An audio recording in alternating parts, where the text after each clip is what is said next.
Hello and welcome. I am Thomas Porteous and you're watching NewsX World. Let's take a look at some of the top stories.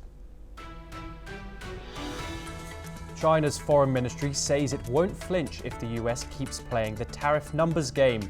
The statement comes after a White House move to slap up tariff to 245% on Beijing over its retaliatory trade actions. In the Middle East, Israeli Prime Minister Benjamin Netanyahu orders negotiators to push forward with efforts to free hostages in Gaza. This follows Israel's declaration that it will maintain a buffer zone now spanning 30% of the Palestinian territory.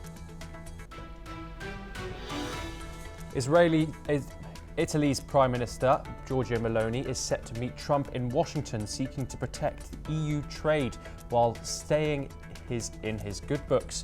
With 67 billion euros in exports at stake, she pushes for a zero tariff deal as Rome slashes its growth forecast. Top US officials touched down in Europe for high-stakes talks on the Ukraine war and Iran. Their arrival coincides with a deadly Russian drone strike in Dnipro, killing 2 and injuring 16. A judge warns Trump officials could face criminal contempt over deportations. This comes as El Salvador blocks a US senator trying to visit a wrongfully deported Salvadorian man. Meanwhile, the Trump administration plans to fight a court order demanding testimony on the case. Trump meets Japan's trade envoy and says they're making great progress. However, Japan fails to secure immediate tariff relief as he claims over 75 countries are seeking US trade relief deals. Bangladesh and Pakistan hold their first foreign secretary-level talks in 15 years to address historical issues and strengthen bilateral ties. Foreign secretaries lead delegations in Dhaka, focusing on trade, defence and unresolved matters from the 1971 Liberation War.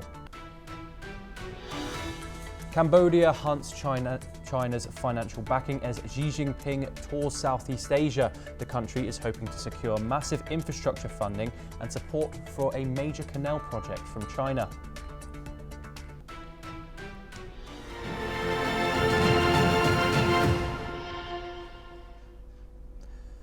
Our top story today: Japan failed on Wednesday to secure any immediate relief from US tariffs, with Prime Minister Shigeru Ishiba saying after his envoy held talks in Washington that future negotiations won't be easy. However, he also stated that Trump has expressed his desire to give the negotiations with Japan the highest priority. The Prime Minister called Aizawa's discussions in Washington frank and constructive, although he noted that there is a gap between Japan and the United States. Let's take a closer look at what the Japanese Prime Minister had to say. 中澤大臣からは、日米協議の場でアメリカの関税措置は極めて遺憾であるということを述べ、我が国の産業や日米両国における投資、雇用の拡大に与える影響などについて、我が国の考えを説明をした上で、アメリカによる一連の関税措置の見直しを強く申し入れたと。でもちろん今後とも容易な協議とはなりませんが、トランプ大統領は日本との協議を最優先としたいと、このように述べておられます。で今回、次につながる協議が行われたと、このように認識をし、これを評価をいたしておるところでございます。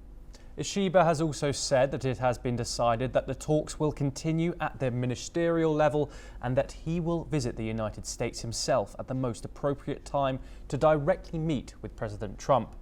Trump has said on his Truth Social platform after meeting Aizawa that the two men had made big progress. The Japanese minister also later said and held talks with Treasury Secretary Scott Bessent and Trade Representative Jamieson Greer. Aizawa told reporters afterwards in Washington that Trump's administration wants a trade deal within the current 90-day freeze on reciprocal levies. According to reports, he has declined to comment in detail on the negotiations, but said that the strength of the Japanese currency was not discussed. China is pushing back hard against new US tariffs, calling them a meaningless game. The Chinese Commerce Ministry says Washington has weaponized tariffs to an irrational level, especially with a new 245% duty targeting certain Chinese goods. Beijing said it won't engage in what it describes as a numbers game, but it warns that it will take countermeasures if its interests are harmed. Meanwhile, the World Trade Organization has stated that they are worried about the constant back and forth between the US and China. This is what the WTO Director General had to say. With this, whilst US-China trade accounts for only around 3% of world merchandise trade, a decoupling between the two major economies could have far-reaching consequences. If it were to contribute to a broader fragmentation of the global economy along geopolitical lines into two isolated blocks, our estimates suggest that global real GDP would be lowered by nearly 7% in the long term. This is quite significant. Let's now move to some breaking news. Chinese President Xi Jinping has touched down in Phnom Penh, marking the final leg of his Southeast Asia tour.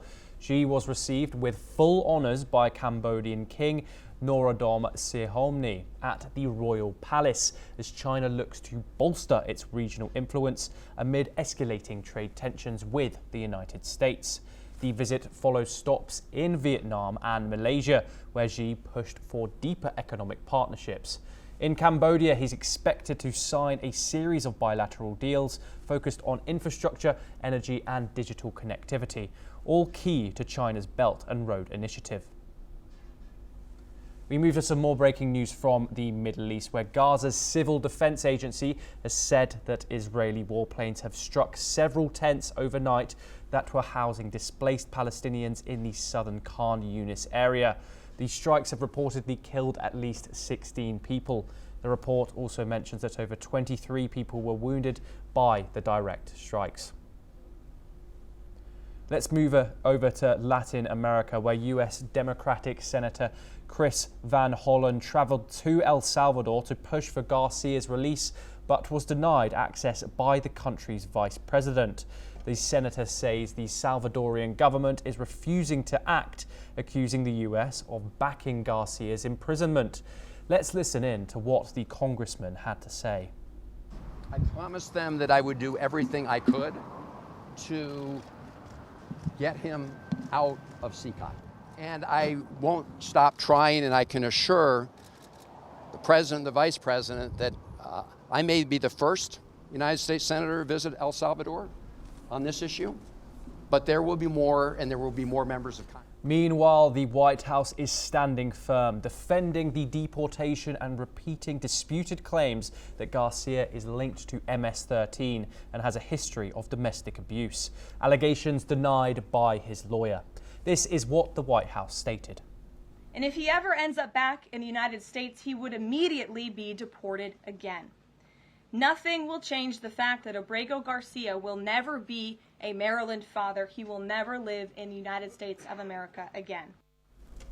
Despite a US judge's order demanding Garcia's return, El Salvador's President Bukele says he lacks the authority to release him. The case has become a part of a broader legal and political clash over immigration, with courts warning the Trump administration it could be in contempt over its deportation tactics. Let's move over to the African continent now, where the United Nations has warned that Sudan's worsening conflict may deepen divisions after a rival government was declared this week. Paramilitary leader Mohamed Hamdan Dagalo announced a new administration led by his rapid support forces, alarming global leaders. United Nations spokesman Stefan Dujarric stressed that such steps could further entrench the crisis and fracture the country permanently. Let's listen in to what Nicholas Haysom, Special Representative of the UN Secretary General, had to say. South Sudan faces one of the worst humanitarian outlooks since independence.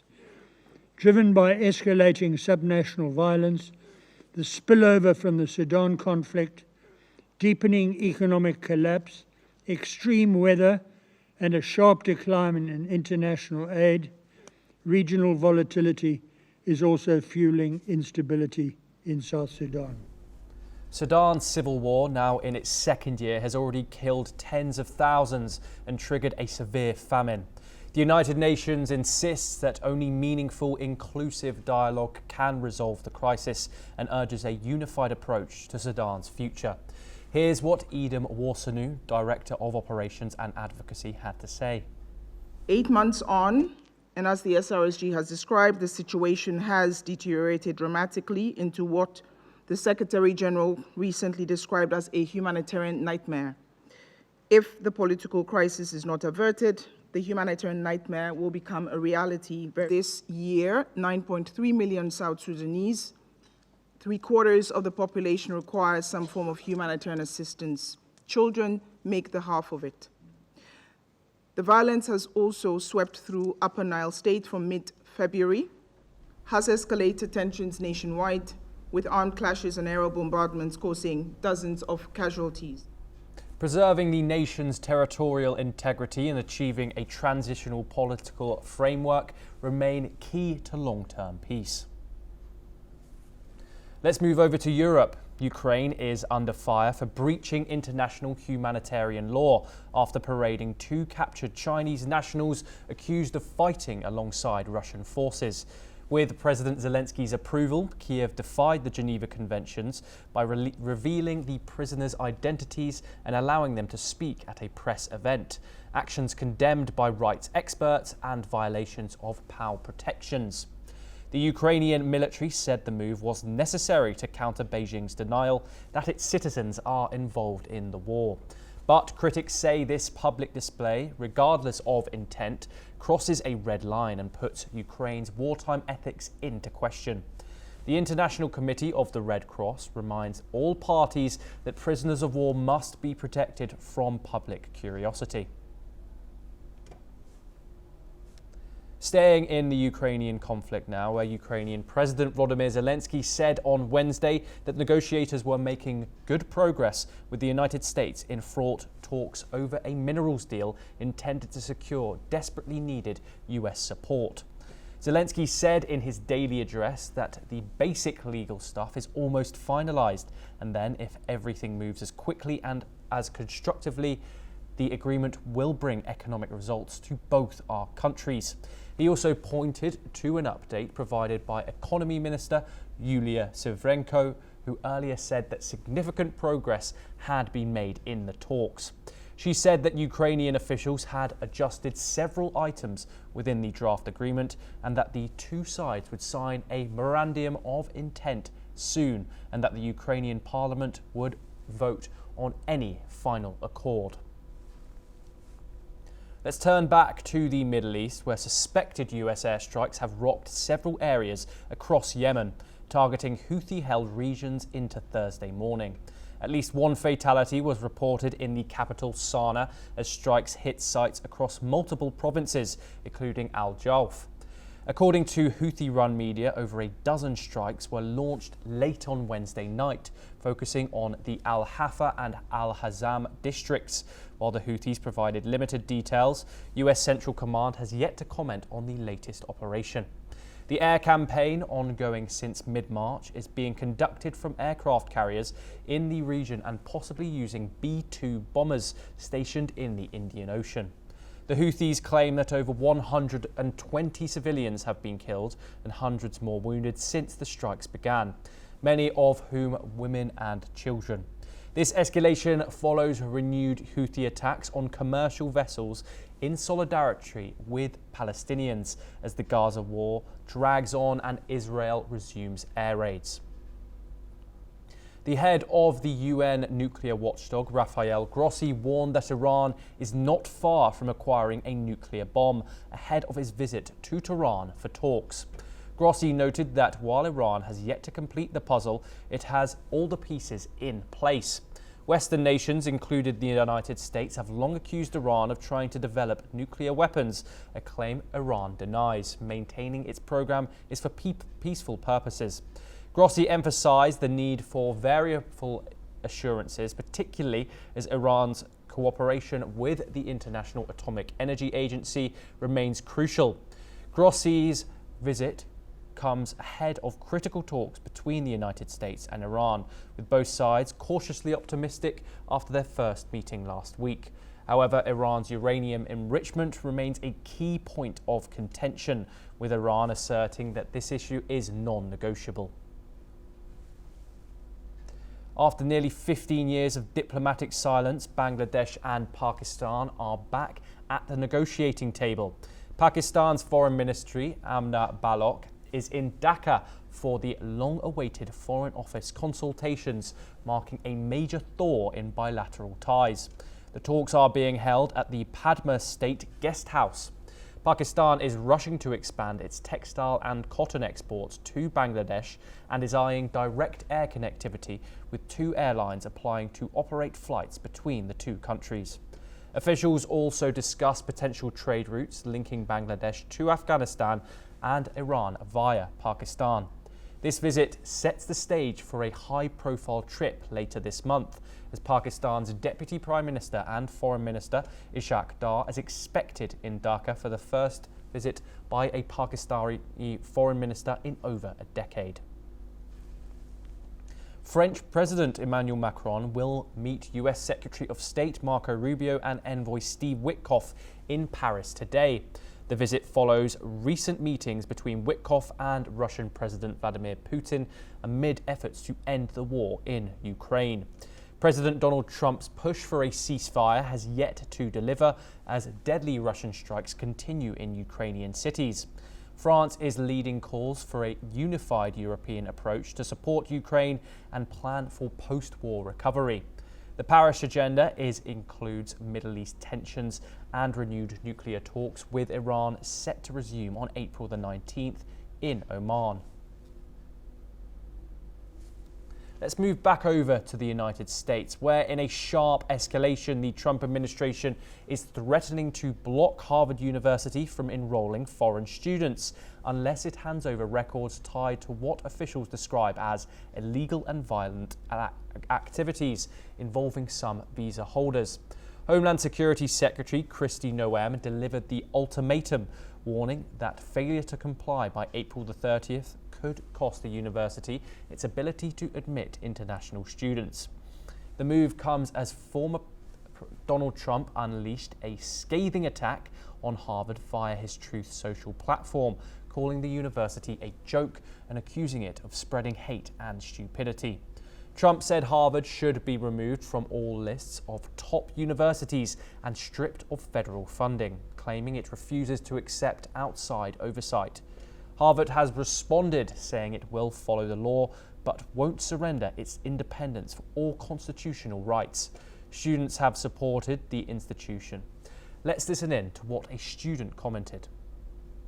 It was great for Harvard to reject the asks.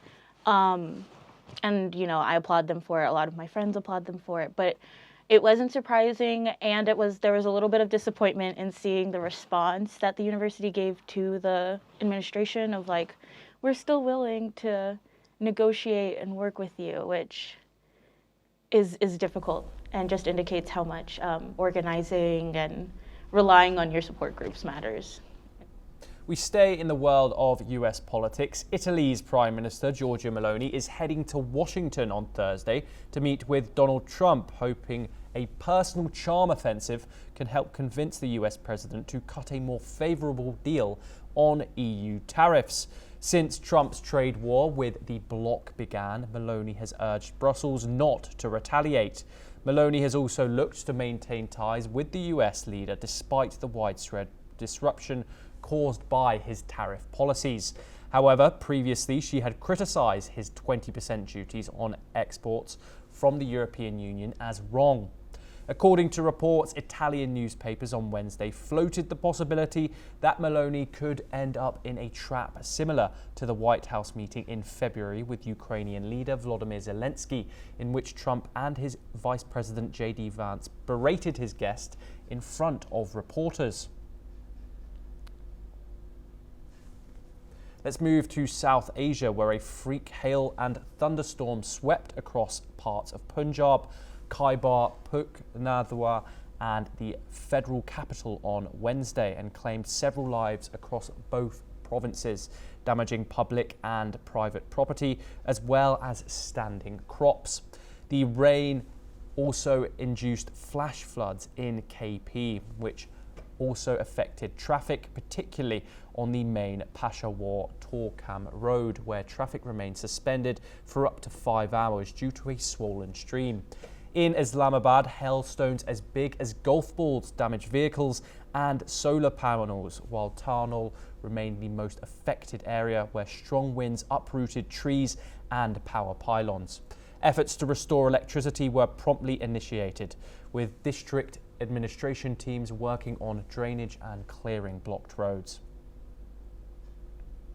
Let's go back to the Middle East, where Lebanon reported 2 deaths on Wednesday from separate Israeli airstrikes in the south, including a drone attack on a vehicle in Wadu al-Hajr. Israel's military confirmed it killed a Hezbollah operative from the Wadwan force in that area and later struck another target in Hanin. Despite a ceasefire reached in November, cross-border attacks have continued. The United Nations says at least 71 civilians have been killed by Israeli strikes in Lebanon since that date. Hezbollah claims that the overall death toll stands at 186. Israel maintains 5 strategic positions in southern Lebanon, while Hezbollah has begun ceding military outposts to the Lebanese army under the terms of the truce. Israel has announced that it has converted 30% of Gaza into a buffer zone as its military offensive continues. Prime Minister Benjamin Netanyahu reaffirmed Israel's commitment to its blockade on humanitarian aid to the territory. At the same time, Israeli forces have resumed air and ground attacks, ending a 2-month ceasefire. The United Nations reported that around 500,000 Palestinians have been displaced since March the 18th, creating what it calls the most severe humanitarian crisis Gaza has faced since the conflict began. Israeli airstrikes have targeted over 1,200 sites, while Israeli Defense Minister Israel Katz stated that Gaza is being left smaller and more isolated. In a separate development, Netanyahu has directed his negotiating team to continue efforts towards the release of hostages held by Hamas, which has signalled it is preparing a response to Israel's ceasefire and hostage release proposal. Let's move back to Europe now, where a Russian drone attack has killed 2 people and injured at least 16 others in the southeastern Ukrainian city of Dnipro. The attack, which took place on Wednesday evening, also left several fires in its wake. Among the injured are 3 children, including a 9-month-old. Local officials say 15 homes, a student residence and a food plant were also damaged. Authorities report that one strike came dangerously close to municipal offices. Dnipro's mayor also added that the number of injured could be as high as 28. Let's move to South America, where Nadine Heredia, the wife of former Peruvian President Ollanta Humala, arrived in Brazil after requesting asylum. Heredia, who was sentenced to 15 years for money laundering, flew to Brasilia with her youngest child after a court conviction in a sweeping corruption case involving the Brazilian construction firm Obrecht. Humala, who also received a 15-year sentence, spent his first night in jail alongside other former Peruvian presidents. Heredia's asylum request is being evaluated under Brazil's refugee law. The Obrecht scandal has impacted numerous Latin American politicians, with several former leaders under investigation for incarcerated, including Humala's defense, which plans to appeal the conviction. Well, that's all we have time for. We will continue to bring you more news updates from around the world.